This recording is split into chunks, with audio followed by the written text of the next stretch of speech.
وَلَقَدْ يَسَّرْنَا الْقُرْآنَ لِلذِّكْرِ فَهَلْ مِن مُّدَّكِرٍ۔ ہم نے اس قرآن کو نصیحت کے لیے آسان ذریعہ بنا دیا ہے، پھر کیا ہے کوئی نصیحت قبول کرنے والا؟ اعوذ باللہ من الشیطان الرجیم، بسم اللہ الرحمن الرحیم، اللہم صلی علی محمد وعلی آل محمد وبارک وسلم۔ گزشتہ ہفتے کا ہمارا یہ سبق جو ادھورا رہ گیا تھا ضمائر کا، اس کو آگے لے کے چلتے ہیں، اور اس سبق کے اندر ہم نے گزشتہ سبق کے اندر جو کچھ پڑھا اس کا ایک خلاصہ، اور اس کے بعد اپنی بات کو لے کر آگے چلیں گے۔ گزشتہ سبق میں ہم نے یہ بات پڑھی کہ عربی زبان کے اندر بھی دیگر تمام زبانوں کی طرح اسم کی جگہ ضمائر کا یا ضمیر کا استعمال بکثرت ہوا کرتا ہے، اور قرآن کریم میں اگر ہم آیت ہر سطر کو دیکھیں تو اس میں کم از کم 2 یا 2 سے زائد بار ضمائر کا استعمال ہوا ہے۔ عربی زبان کے اندر ضمائر کی 2 قسمیں ہوتی ہیں، ایک کو ضمائر متصلہ کہا جاتا ہے، دوسرے کو ضمائر منفصلہ کہا جاتا ہے۔ ضمائر منفصلہ سیپریٹ پروناؤن اور ضمائر متصلہ اٹیچ پروناؤن۔ ضمائر منفصلہ کا ہم نے آپ کو بتلایا تھا کہ وہ ہوا، ہم، انتا، انتم، انا، نحن، اور یہ بھی بتلایا تھا کہ جو حضرات 14 کے 14 ضمائر یاد کرنا چاہیں ان کا پوری تفصیل ہم نے آپ کو بتائی تھی۔ پھر ہم نے آپ کو بتایا تھا کہ ضمائر متصلہ جو اسم، فعل اور حرف کے آخر میں مل کر آتی ہیں، ان کو یاد کرنا اس لیے زیادہ ضروری ہے کہ قرآن کریم میں اس کا استعمال 13,191 مرتبہ ہوا ہے، اور اسم کے ساتھ ہم نے اس کا استعمال آپ کو بتلا دیا تھا کہ اس کو اگر آپ رب کے ساتھ پڑھیں گے تو کس طریقے سے پڑھیں گے، کتاب کے ساتھ پڑھیں گے تو کیسے پڑھیں گے، اور آپ حضرات سے گزارش کی تھی کہ آپ حضرات اس کو گھر سے کم از کم 3 اس میں اس کو لے کر آئیں تاکہ ہمیں جو ہے نا اندازہ ہو سکے کہ آپ کو بات کتنی سمجھ میں آئی ہے۔ گزشتہ کلاس میں ہم نے اسم کے ساتھ ضمائر کو پڑھا تھا، اور آپ کو بتایا تھا کہ اسم کے ساتھ جب یہ ضمیر استعمال ہوگی تو رب کے ساتھ اس کا استعمال یوں ہوگا، ربہ، اس کا رب، ربہم، ان سب کا رب، رب کا، تیرا رب، ربکم، تم سب کا رب، ربی، میرا رب، ربنا، ہمارا رب۔ اور اس طرح عام طور پر ترجمہ کرنے والے افراد کو یہ بات سمجھ آ رہی ہوتی ہے کہ یہ شاید ایک لفظ ہے، حالانکہ یہ 2 الفاظ کا مجموعہ رب پلس ہو ہے، اور اس کو عربی زبان کے اندر مرکب اضافی کہا جاتا ہے، جس میں ایک اسم کی اضافت دوسرے اسم کی جانب ہو رہی ہوتی ہے۔ اور قرآن کریم میں سب سے زیادہ مرکب اضافی جو استعمال ہوئے ہیں، تقریباً 5,000 سے زائد مرتبہ، وہ اسم کے ساتھ ضمیر متصل کی صورت میں ہوئے ہیں۔ باقی مرکب اضافی یعنی ایک اسم کی اضافت دوسرے اسم کی طرف ہو، وہ بہت کم ہے بنسبت اس کے، لہٰذا اکثر و بیشتر قرآن کریم میں اس کا ترجمہ کرتے وقت ہمیں زیادہ خیال رکھنا چاہیے۔ آج ہم نے ضمائر متصلہ کو حرف کے ساتھ ملا کر پڑھنا ہے کہ کسی بھی حرف کے ساتھ جب ضمیر متصل مل کر آتی ہے تو وہ ظاہر ہے ایک مرکب جاری بن جائے گا۔ ہم نے حروف جارہ پڑھا تھا، من، اور آج ہم اس کے ساتھ کیا کریں گے، ہو کو ملائیں گے۔ تو من ہو جب یہ ملتا ہے تو اس کو کیا پڑھا جاتا ہے، عربی زبان کے اندر من ہو پڑھا جاتا ہے، اور اس کا مطلب ہوتا ہے، اس کا مطلب ہے سے، ہم نے پڑھا تھا حروف جارہ کے اندر مرکب جاری میں، تو من ہو کا مطلب کیا ہوگا، اس سے، من ہم، ان سب سے، من کا، تجھ سے، من کم، تم سب سے، منی، مجھ سے، منا، ہم سے۔ طریقہ کار اس کا وہی ہوگا جو میں نے بتلایا تھا کہ ہم واحد، تثنیہ، جمع کو اشاروں پر لے کر جائیں گے، مذکر کے لیے دائیں ہاتھ استعمال کریں، مؤنث کے لیے بائیں ہاتھ استعمال کریں گے، تھرڈ پرسن غائب کی جب اشارہ کریں گے تو اپنے دائیں جانب اشارہ کریں گے، مخاطب کی جانب اشارہ کریں گے تو سامنے اشارہ کریں گے، اور متکلم میں ہم اپنی جانب اشارہ کریں گے۔ ان ضمائر کو میرے ساتھ آپ دہرائیں گے تو پھر انشاءاللہ مزید کچھ ضمائر کی طرف جائیں گے۔ یہ وہ ضمیر ہے کہ جس کے حرف کے ساتھ وہ ضمیر استعمال ہو رہی ہے کہ جس حرف کے آخر میں یا موجود نہیں ہے۔ اس طرح کی کچھ اور چیزیں جو ہے نا، کچھ 1-2 حروف اور بھی ہیں۔ اس کے بعد ہم ان حروف کے ساتھ ان کو ملا کر پڑھیں گے کہ جس کا آخری حرف کیا ہوتا ہے؟ یا ہوتا ہے، لیکن پڑھنے میں عام طور پہ وہ نہیں آتا. مثلا علا، الا، اس کے آخر میں جب ہم عام طور پر پڑھ رہے ہوتے ہیں تو یا نہیں پڑھی جاتی، لیکن جب ہم اس کو ضمیر کے ساتھ ملاتے ہیں تو پھر اس یا کو ہم کیا کرتے ہیں؟ لوٹاتے ہیں اور اس کو پڑھ رہے ہوتے ہیں. تو اس کے ساتھ کس طریقے سے پڑھیں گے؟ سب سے پہلے ہم اس کے ساتھ اس کو دہرائیں گے، میرے ہاتھوں کی طرف دیکھیں گے. جب ہم پہلی ضمیر کریں گے تو ہم کہیں گے منہ، اس سے. جب ہم کہیں گے ان سب سے تو کہیں گے منہم. ہم کہیں گے من کا تو سامنے کی جانب ایک انگلی سے اشارہ کریں گے، من کا تجھ سے، منکم تم سب سے، منی مجھ سے، منا ہم سے. میرے ساتھ آپ سب دہرائیں گے، منہ، منہم، من کا، منکم، منی، منا، منہ، منہم، من کا، منکم، منی، منا. اس طریقے سے ہوگا یہ کہ آپ حضرات کو یہ جو باقی چیزیں ہیں کہ یہ ضمیر واحد مذکر غائب کے لیے استعمال ہو رہی ہے، اس کا ترجمہ اس سے کیا جائے گا، من کا ترجمہ تجھ سے کیا جائے گا، منی کا ترجمہ مجھ سے کیا جائے گا، اور منا کا ترجمہ ہم سے کیا جائے گا. یہ سب کا سب آپ کے اشاروں پہ چلا جاتا ہے، اور آپ کو صرف اور صرف کیا یاد کرنے ہوتے ہیں؟ یہ چند حروف یاد کرنے ہوتے ہیں جن کے ساتھ ان ضمائر کا استعمال ہوا ہے. اور میں نے یہ بات گزشتہ کلاس میں کہی تھی کہ ضمائر کا استعمال قرآن کریم کے اندر اتنی کثرت سے ہے کہ اگر کسی شخص کو ضمائر کا پتہ نہ ہو تو قرآن کریم کا ترجمہ نہیں کر سکتا، کیونکہ اسے معلوم ہی نہیں ہوگا. اب ہم پڑھتے ہیں سورہ فاتحہ کے اندر پڑھتے ہیں صراط الذین انعمت علیہم. بھئی یہ ہم سے مراد کون ہے؟ جن پر تیرا انعام ہوا. یہ ہم ضمیر سے مراد کون لوگ ہیں؟ کس ضمیر کی طرف اس جو ہے نا اشارہ ہے یا کس اسم کی طرف اشارہ ہے؟ جب تک اس کا تعین نہیں ہوگا تو آپ علیہم کا ترجمہ پڑھ تو سکتے ہیں لیکن سمجھ نہیں سکتے. اسی طریقے سے پورے قرآن کریم کے اندر جہاں جہاں ضمائر استعمال ہوتے ہیں، ضمائر کے اندر کسی نہ کسی اسم کا ذکر پوشیدہ ہوتا ہے. جب تک آپ اس اسم کا تعین نہیں کریں گے کہ وہ مذکر ہے، مؤنث ہے، واحد ہے، تثنیہ ہے، جمع ہے، تب تک آپ اس کا صحیح ترجمہ نہیں کر پاتے. اور بعض جگہ پر تو قرآن کریم میں ضمائر کا استعمال جب استعمال ہوئی ہیں تو وہاں پر وہ مشکلات القرآن میں سے ہیں کہ وہاں پر پتہ نہیں چلتا کہ اس ضمیر کا مرجع کیا ہے، اور پھر وہ مفسرین حضرات حل کرتے ہیں. لیکن اگر مجھے اور آپ کو یہی معلوم نہ ہو کہ یہ ضمیر مذکر کی ہے، مؤنث کی ہے، واحد کی ہے، تثنیہ کی ہے، جمع کی ہے، تھرڈ پرسن کی جانب ہے، فرسٹ پرسن ہے یا سیکنڈ پرسن ہے، تو ہمیں ترجمہ کرنا، پڑھ تو ہم لیتے ہیں، وہ تو ترجمہ پڑھنا آ جائے گا لیکن کرنا نہیں آئے گا، سمجھ میں نہیں آئے گا.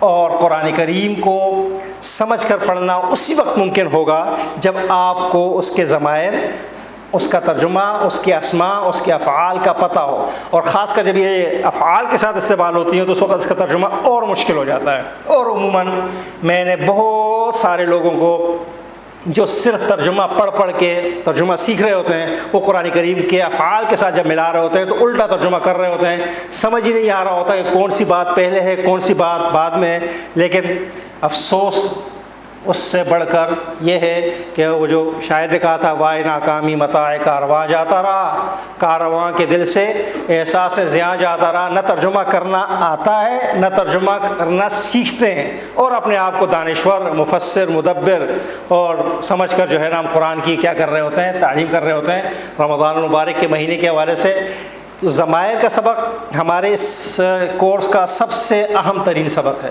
اگر ہم ضمائر کا مرجع، ضمائر کا مطلب قرآن کریم میں پہچان لیں تو آدھے سے زیادہ قرآن کریم کا ترجمہ خود بخود ہو جایا کرتا ہے. تو یہ ضمیر ہے من کے ساتھ ضمائر کا استعمال. آگے چلتے ہیں. یہ آپ حضرات عام طور پر پڑھتے ہوں گے. ہم جب کسی صحابی کا نام لیتے ہیں تو ہم اس کے آخر میں پڑھتے ہیں رضی اللہ تعالی عنہ، اللہ تعالیٰ راضی ہو ان سے. جب دو صحابی ہوتے ہیں تو ہم اس کو عنہما کہتے ہیں، رضی اللہ عنہما. جیسے باپ اور بیٹا دونوں صحابی ہوں اور دونوں کا ذکر آ جائے، تو جیسے عبداللہ بن عمر، تو اب یہاں پر جب ہم کہیں گے تو ہم کیا کہیں گے؟ رضی اللہ عنہما، کیونکہ باپ کا نام بھی آ گیا، بیٹے کا نام بھی آ گیا، دونوں ہو گئے. اور صحابہ اکرام کی تعداد بہت ساری ہو تو ہم کیا کہتے ہیں؟ رضی اللہ عنہم. اگر کوئی سامنے بیٹھا ہو اور ہم اسے کہیں کہ اللہ تجھ سے راضی ہو تو ہم کہیں گے رضی اللہ عنکا، اور اگر بہت سارے ہوں تو ہم کہیں گے رضی اللہ عنکم، اللہ تعالیٰ تم سب سے راضی ہو۔ اگر میں کہتا ہوں اللہ مجھ سے راضی ہو تو ہم استعمال کریں گے رضی اللہ عنی، اور اگر ہم عنا کا لفظ استعمال کریں تو اس کا مطلب ہوگا رضی اللہ عنا۔ ہم دعا تو کر سکتے ہیں، دیکھیں ایک تو ہے سمپل استعمال کرنا، نام تو یہ صحابی کے ساتھ استعمال ہوگا، لیکن دعا تو ہم کر سکتے ہیں کہ اللہ تو مجھ سے راضی ہو، اس سے راضی ہو، ہم سے راضی ہو۔ دعا میں اس کا استعمال کوئی قواعد نہیں رکھتا۔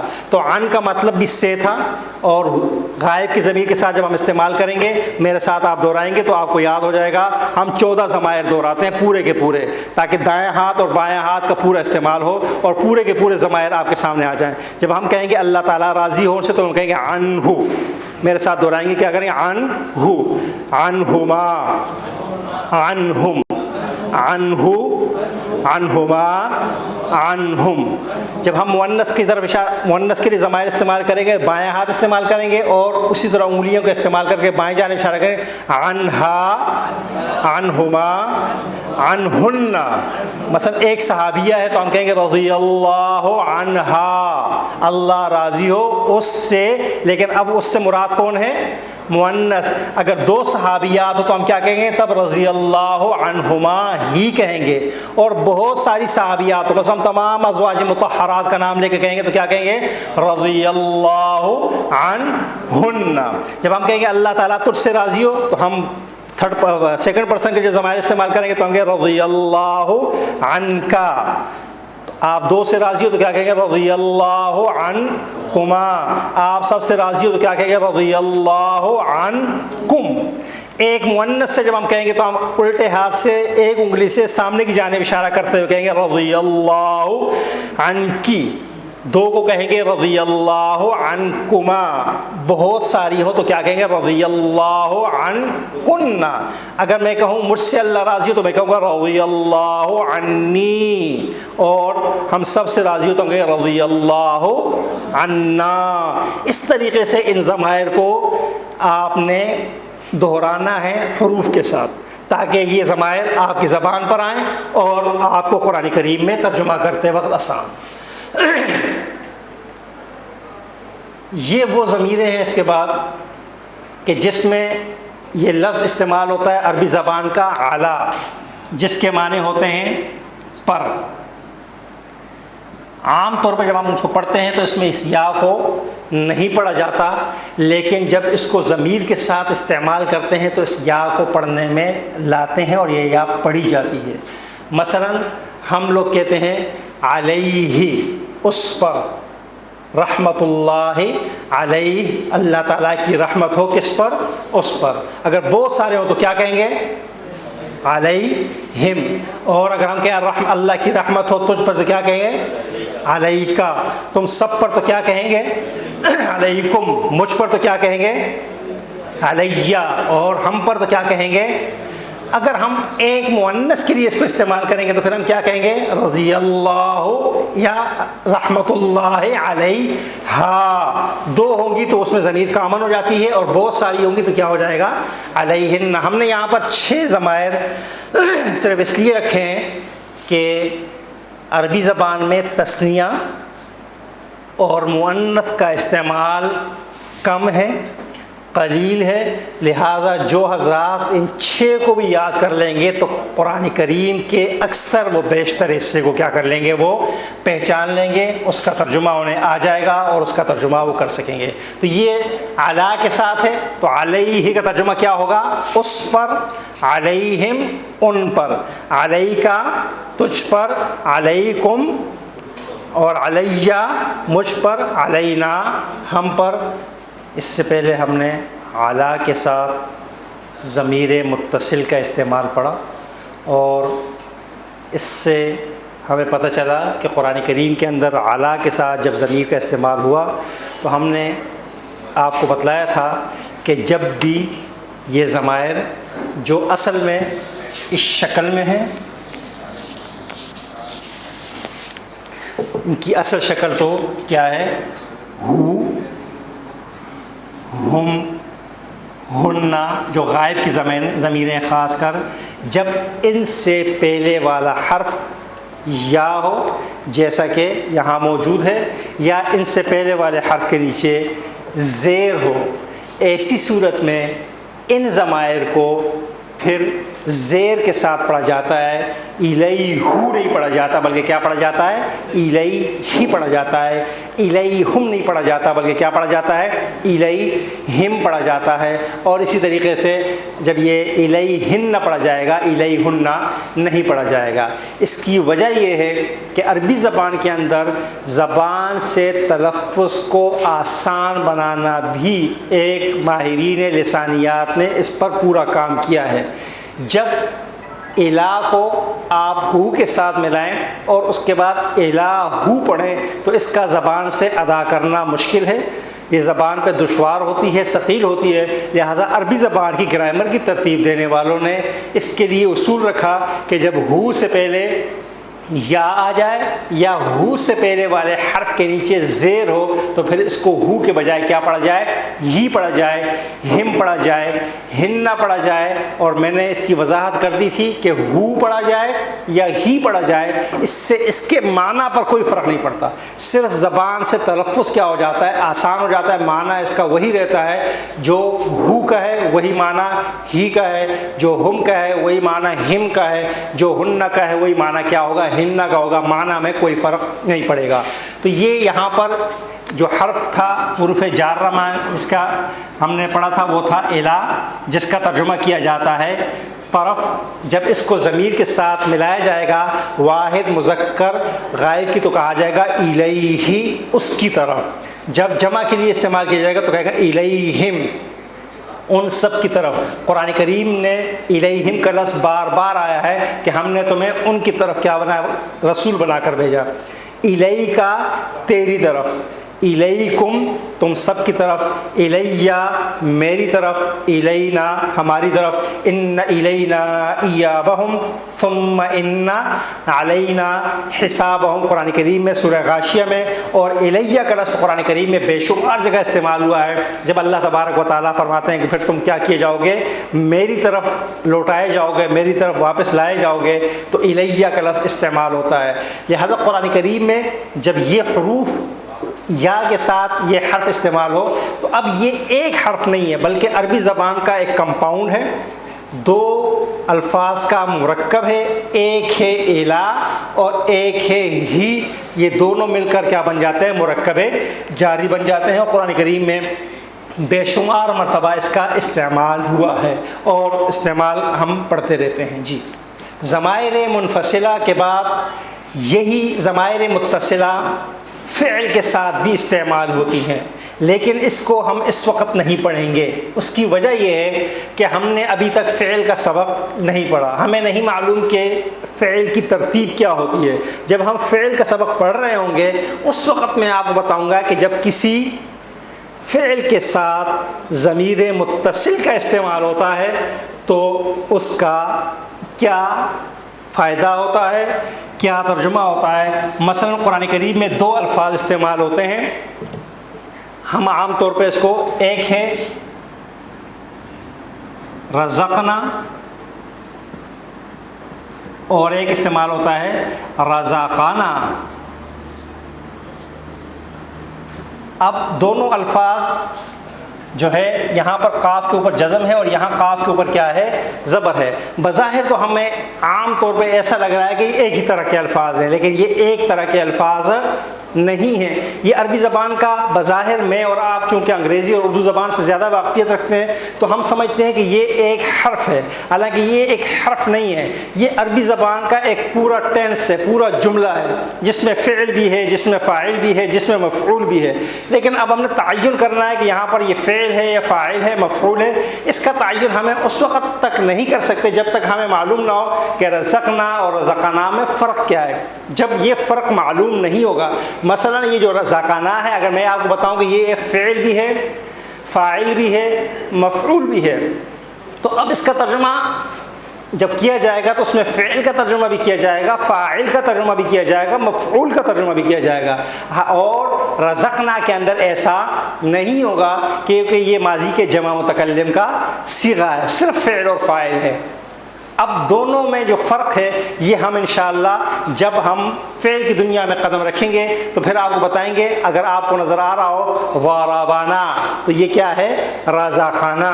یہ ایک الگ جملہ ہے، یہ ایک الگ جملہ ہے. دونوں کے درمیان فرق کیا ہے، دونوں کا ترجمہ کس انداز سے کیا جائے گا، یہ ہم فعل کی دنیا میں انشاءاللہ پڑھیں گے. تب جا کر ہمیں پتہ چلے گا کہ جب ہم پڑھ لیں گے کہ فعل، فاعل، مفعول کی ترتیب کیا ہوتی ہے، پھر ہم آپ کو بتائیں گے کہ جب ضمیر فعل کے ساتھ استعمال ہو تو ایسی صورت میں اس ضمیر کا ترجمہ کیا کیا جائے گا اور کیسے کیا جائے گا انشاءاللہ. آج کی پہلی سلائیڈ جو آپ کے سمجھ میں آ رہی تھی، سامنے تھی، وہ یہ تھی کہ جب بھی ضمیر کا استعمال ہوتا ہے، ہم تفصیل کے ساتھ پورا آدھا سے زیادہ سبق پڑھ چکے ہیں، تو جس اسم کی طرف اس ضمیر میں یا ضمیر لوٹ رہی ہوتی ہے یا جس ضمیر میں جس اسم کا تذکرہ ہو رہا ہوتا ہے، اس کو عربی زبان کی گرامر کی اصطلاح میں ضمیر کا مرجع کہا جاتا ہے، لوٹنے کی جگہ.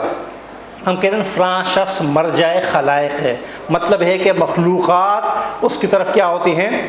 دور دور سے لوٹ کر آتی ہیں. تو مرجع کا مطلب ہوتا ہے لوٹنے کی جگہ. تو جس اسم کی طرف ضمیر لوٹ رہی ہو اس اسم کو اس ضمیر کا مرجع کہا جاتا ہے. اور مرجع کا تعین نہیں ہوگا، لفظ کا ترجمہ، جملے کا ترجمہ نہیں ہوگا.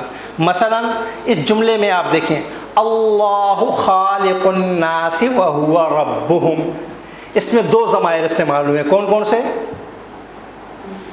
ہوا اور ہم، جو ریڈ کلر سے ہیں، یہ دونوں کیا ہیں؟ ضمائر. یہ ضمیر منفصل سیپریٹ پروناؤن ہے اور یہ ضمیر متصل اٹیچ پروناؤن ہے. اب اس ہوا سے کون مراد ہے، اس ہم سے کون مراد ہے، اس کا تعین ضروری ہے.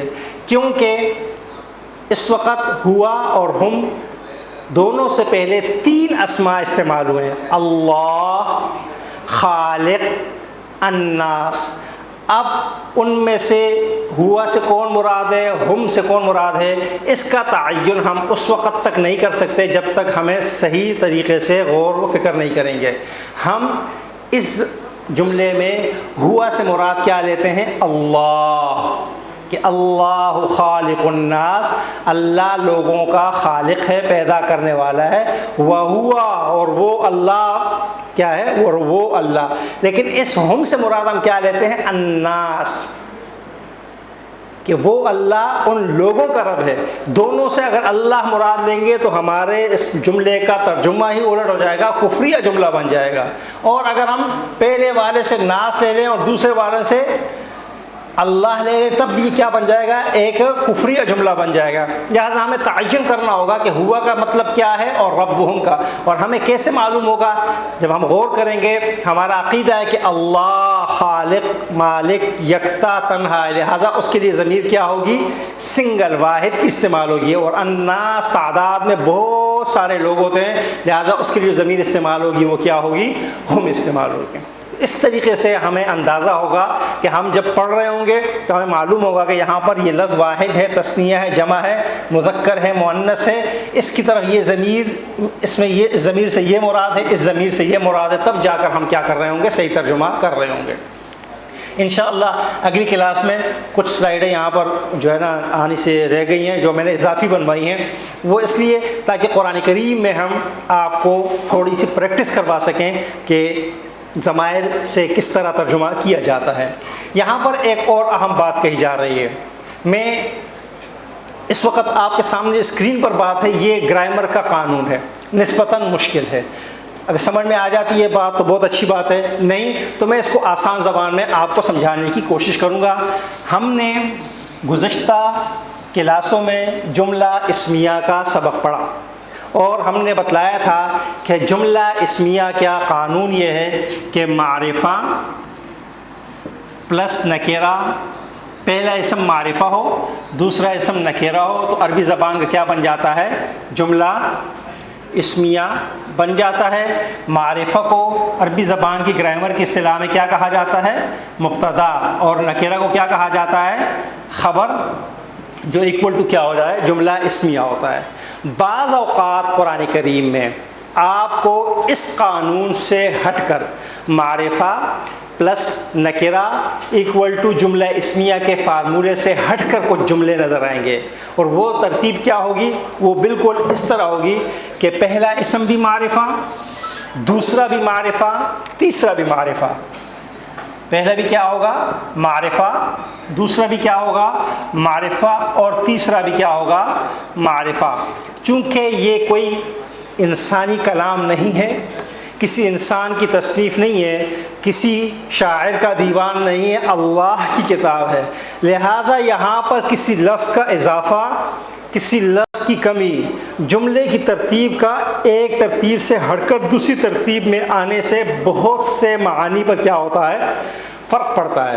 اب یہ ایک سادہ جملہ ہے جس میں ایک عام سی بات آپ کو خبر کے طور پہ بتلائی جا رہی ہے، لیکن جب اس طرح کا یہ ترتیب ہو معرفہ پلس معرفہ پلس معرفہ، تو اس جملے میں کسی بات کو سٹریس کے ساتھ کیا کیا جائے گا؟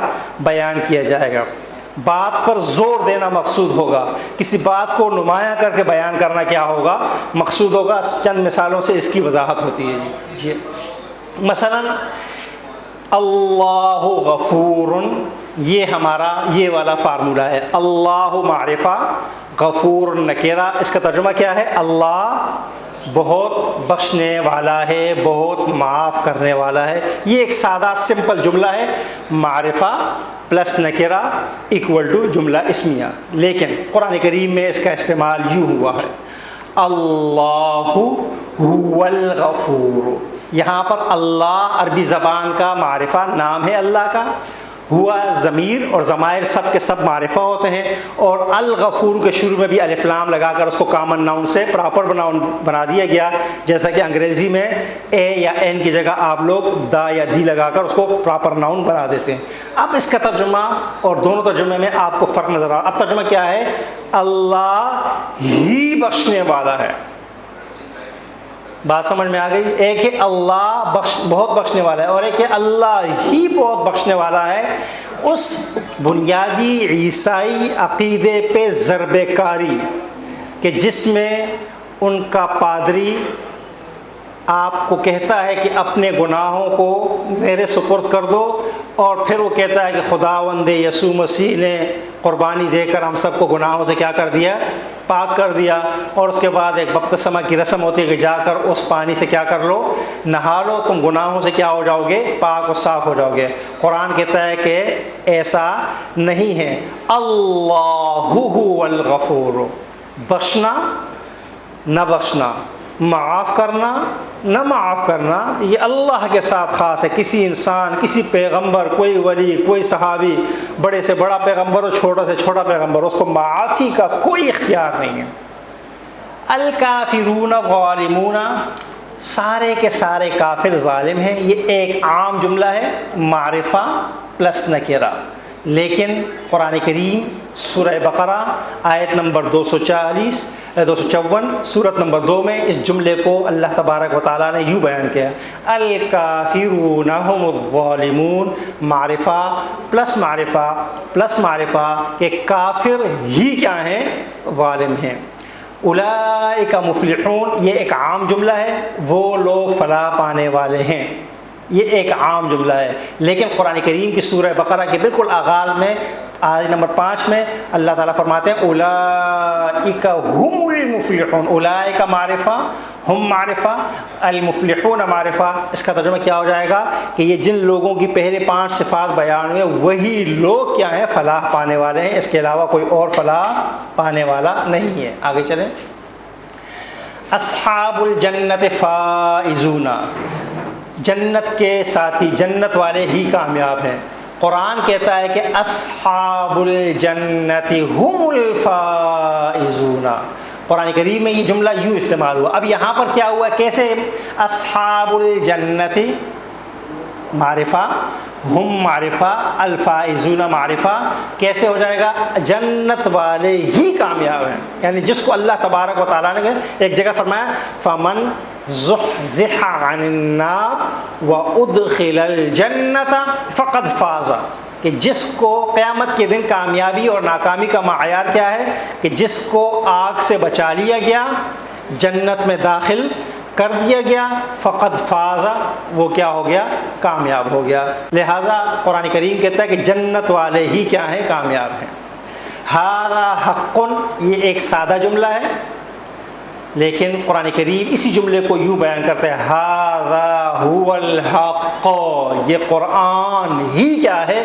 حق ہے۔ حق کہتے ہیں صرف، ویسے ہم عام طور پر ترجمہ کرتے ہیں حق کا سچ، لیکن اس کا ترجمہ صرف سچ سے ادا نہیں ہوتا، بلکہ اگر ہم یوں کہیں کہ قرآن کریم کے ان چند الفاظ میں سے ایک لفظ یہ ہے کہ جس کا ایک لفظ میں ترجمہ یا ایک جملے میں ترجمہ کرنا ممکن نہیں ہے۔ سچ کے معیار اور کسوٹی کو کیا کہا جاتا ہے؟ حق کہا جاتا ہے۔ تو لہذا جب کہا جائے گا ھذا ھو الحق، تو اس کا مطلب ہوگا کہ اس قرآن کے اندر ہی جو کچھ ہے وہ حق ہے، اس کے علاوہ جو کچھ ہے وہ کیا ہے؟ باطل ہے۔ اس طرح ذالک ضلال، وہ گمراہی ہے، اور ذالک ھو الضلال، وہی کیا ہے؟ گمراہی ہے۔ دونوں میں فرق آپ کو نظر آ رہا ہوگا۔ یہ سادہ جملہ ہے اور اس میں سادہ جملے کی ترتیب پلٹ کر معرفہ پلس معرفہ پلس معرفہ کے قانون کو لاگو کیا گیا۔ تو یہاں پر کسی بات کو میں اس کو اور آسان الفاظ میں جو حضرات جو ہے نا کبھی کبھار آتے ہیں ان کے لیے، کہ قرآن کریم میں جب ایک ہی جگہ دو ہم معنی الفاظ آ جائیں تو دنیا کی کسی بھی زبان میں دو ہم معنی الفاظ کا ایک جگہ آنا عیب شمار ہوتا ہے۔ مثلا یہ جو ہے اولئک ھم المفلحون ہے، اس پہ غور کریں، بالکل آغاز میں اولئک عربی زبان میں اشارہ ہے جمع کے لیے، اور اس کا ترجمہ ہوتا ہے وہ سب۔ ہم جمع کی ضمیر ہے، اولئک کا مطلب بھی وہ سب، ہم کا مطلب بھی وہ سب۔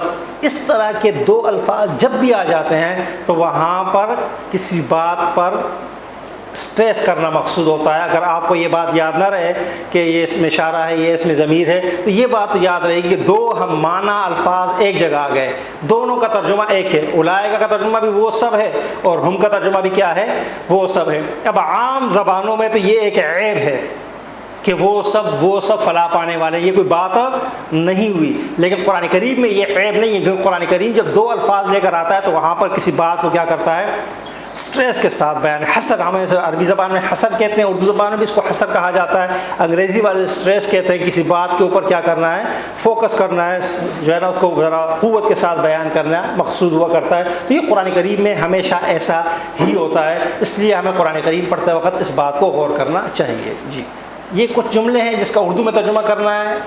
اس کو اگر آپ دیکھیں گے تو ہمیں تھوڑا سا، میں نے بتلایا کہ ہماری اس کتاب کے اندر یہ جو ہے ہمارا ایکسرسائز ہے، اس کا ضمائر سے بہت زیادہ تعلق نہیں ہے۔ اس میں پہلا لفظ ہے این حامد، حامد کہاں ہے؟ حامد یہاں موجود نہیں ہے، اور آپ اسے بتاتے ہیں کہ وہ مسجد میں، تو آپ کون سی ضمیر استعمال کریں گے؟ ہوا فی المسجد۔ اگر میرا سوال آپ سے یہ ہو کہ یہاں پر ہوا کے بجائے ہم کی ضمیر استعمال کر لیں تو صحیح رہے گا؟ نہیں، کیوں؟ حامد ایک ہے، لہٰذا ہم کی ضمیر استعمال نہیں ہو سکتی۔ یہاں پر ہی کی ضمیر استعمال نہیں ہو سکتی کیونکہ حامد کیا ہے؟ مذکر ہے۔ یہاں پر انت کی ضمیر استعمال نہیں ہو سکتی کیونکہ عامد موجود نہیں ہے، غائب ہے۔ یہاں پر انا کی ضمیر استعمال نہیں ہو سکتی کہ عامد جو ہے نا میں نہیں ہوں بلکہ وہ ہے جو یہاں پر موجود نہیں ہے، لہٰذا ضمیر کیا استعمال ہوگی؟ واحد کی، مذکر کی، تھرڈ پرسن کے لیے، ہوا فی المسجد، وہ کیا ہے؟ مسجد میں۔ اب یہاں پر دوسرا سوال ہے، مجھ سے کوئی سوال کرتا ہے ہل انت مسلم، کیا آپ مسلمان ہیں؟ تو میں جواب میں کیا کہوں گا؟ انت مسلم یا انا مسلم؟ انا مسلم، کیونکہ وہ انت کا مطلب تو میں جب جواب دوں گا میں کیا کہوں گا؟ واحد متکلم کی ضمیر میں۔ یہاں پر اگر وہ حل ہوا مسلم کسی کے بارے میں، مثلا اسی حامد کے بارے میں سوال کر رہا ہے کہ حل ہوا مسلم مسجد میں ہے تو کیا وہ مسلمان ہے؟ تو ہاں کہ ہاں، نعم ہوا مسلم۔ لیکن اب یہ سوال مجھ سے کر رہا ہے کہ انت، تو جواب بھی کیا ہوگا؟ نعم، جی ہاں، انا مسلم، میں کیا ہوں؟ مسلمان ہوں۔ سوال مخاطب سے، تو مخاطب جب جواب دے گا تو فرسٹ پرسن متکلم کی ضمیر استعمال کرے گا۔ اب یہاں پہ دیکھیں انتا استعمال ہوا مسلمن، لیکن اگر کسی خاتون سے سوال کیا جائے، کسی مسلمان عورت سے سوال کیا جائے تو پر کیا ہوگا؟ حل انت مسلمتن، کیا ہوگا؟ حل انت مسلمتن، کیا تو مسلمان ہے؟ ترجمہ اس کا بھی کیا ہوگا؟ وہی ہوگا، لیکن ضمیر سے ہمیں پتہ لگ رہا ہوگا کہ یہاں پر سوال جس سے کیا جا رہا ہے وہ کیا ہے؟ مؤنث ہے، اور جواب ہے وہ کیا کہے گی؟ نعم انا مسلمتن۔ اور اس بات کا فرق آپ سمجھ رہے ہوں گے کہ مذکر کے لیے بھی واحد متکلم کی ضمیر انا استعمال ہو رہی ہے اور مؤنث کے لیے بھی انا استعمال ہو رہی ہے۔ میں اس وقت بتلا چکا تھا کہ فرسٹ پرسن میں مذکر مؤنث کے لیے ضمیر کا استعمال کامن ہوا کر۔ آگے چلیں گے جی۔ ھذا کتابہ، یہ اس کی کتاب ہے۔ ہو ضمیر مذکر کے لیے استعمال ہوتی ہے، لہذا ترجمہ بھی کیا ہوگا؟ یہ اس کی کتاب ہے، تو وہ ایک مذکر ہے، یہ اس مذکر کی کتاب ہے۔ اب دیکھیں یہاں پر ضمیر منفصل کے بجائے ضمیر متصل آئی۔ ہوا کا ترجمہ وہ ہے تو ہو کا ترجمہ کیا ہو جائے گا؟ اس کا ہو جائے گا، وہ نہیں۔ ھذا کتابہ، یہ وہ کتاب نہیں ہے بلکہ یہ اس کی کتاب ہے۔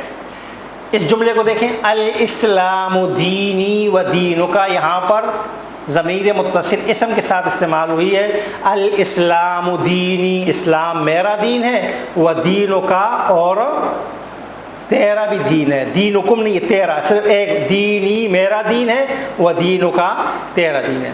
اللہ ربنا و ربکم، اس کا ترجمہ کیا ہوگا؟ اللہ ہمارا رب ہے، و ربکم، اور مدرستنا کبیرۃ و مدرستکم صغیرہ۔ مدرسہ عربی زبان کے اندر اسکول کو کہا جاتا ہے۔ ہمارا اسکول بڑا ہے، تمہارا اسکول کیا ہے؟ چھوٹا ہے۔ مدرستنا ہمارا، مدرستکم تمہارا۔ حل ھذا قلمک، کیا یہ تیرا قلم ہے؟ لیکن اچھے الفاظ میں جب استعمال کرتے ہیں تو کیا کہا جائے گا؟ کیا یہ آپ کا قلم ہے؟ جواب کیا ہوگا؟ نعم ھذا قلمی، یہ کیا ہے؟ میرا قلم ہے۔ من انتی، تو کون ہے؟ تو اس کا جواب کیا ہوگا؟ انا طالبتن، چونکہ طالبہ ہے اس لیے وہ کیا کہے گی؟ انا کہے گی اور طالبتن کہے گی۔ حل ھذہ غرفتکم، کیا یہ تم سب کا کمرہ ہے؟ جواب ہوگا نعم، جی ہاں، ھذہ غرفتنا، یہ ہمارا کمرہ ہے۔ من ربکم، تمہارا رب کون ہے؟ اللہ ربنا، اللہ ہمارا رب ہے۔ این کتابک یا اخی، بھیا تمہاری کتاب کہاں ہے؟ کتابی فی البیت، میری کتاب کیا ہے؟ گھر میں ہے۔ یہاں قرآن کریم کا نسخہ موجود ہے جی، اس کو کھول لیں ذرا تاکہ ہم تھوڑے سے ضمائر جو ہے کسی جگہ بھی کھول لیں۔ اس میں سورہ بقرہ لے آئیں تاکہ جو ہے نا یہاں پر آگے جی ہم نے تھوڑا سا آپ حضرات کو جگانا ہے کہ اس میں آپ لوگ تلاش کریں کہ یہاں پر الف لام میم ذالک الکتاب لا ریب فیہ ھدی للمتقین، آیت نمبر 2 میں ایک ضمیر استعمال ہوئی ہے۔ کون سی استعمال ہوئی ہے؟ فیہ، یہ فیہ کیا ہے؟ ضمیر ہے۔ فی بمعنی میں حرف کے ساتھ کیا ہوئی ہے؟ استعمال ہوئی ہے۔ اسی طریقے سے آگے دیکھیں جی، الذین یؤمنون بالغیب ویقیمون الصلاۃ ومما رزقناہم ینفقون، یہاں پر یہ رزقناہم ینفقون جو ضمیر استعمال ہوئی ہے، یہ ضمیر کون سی ہے؟ یہ ہم کیا ہے؟ جمع غائب کی ضمیر ہے۔ والذین یؤمنون بما انزل الیک وما انزل من قبلک وبالآخرۃ ہم یوقنون، 3 ضمائر استعمال ہوئی ہیں جی۔ ذرا اونچا بولیں گے جی تاکہ ہم بھی آواز آ جی۔ نمبر 1 کیا ہے؟ الیکا، یہ کاف کیا ہے؟ ضمیر ہے۔ نمبر 2 قبل کا، کاف کیا ہے؟ ضمیر ہے۔ یہاں پر اسم قبل کا میں اسم کے ساتھ ہے اور الیکا میں کیا ہے؟ حرف کے ساتھ ہے۔ تھوڑی دیر ہم ایک جگہ اور ہے، وبالآخرۃ ہم یوقنون، ہم کیا ہے؟ ضمیر منفصل ہے جی۔ آگے چلیں جی، اب یہاں پر دیکھیں اولئک علی ھدی من ربہم واولئک ھم المفلحون، 2 ضمائر ہیں۔ ربہم ایک، ہم کیا ہے؟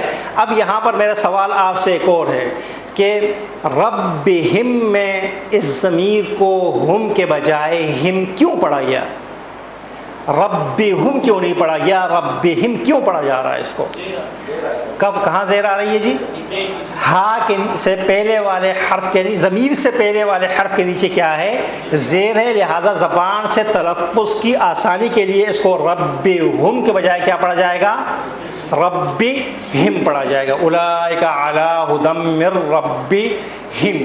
اگلی آیت، اور اگلی آیت دیکھیں، میں نے پہلے بتلا دیا تھا کہ ہر سطر، ہر آیت، ہر جگہ آپ کو ضمائر کا بکثرت استعمال ملے گا۔ کوئی آیت آپ کو بمشکل ایسی نظر آئے گی جس میں خالی ہو۔ اب اس کی اگلی آیت دیکھیں، ان الذین کفروا سواء علیہم اانذرتہم ام لم تنذرہم لا یؤمنون۔ ایک آیت ہے اور 3 ضمائر ہیں۔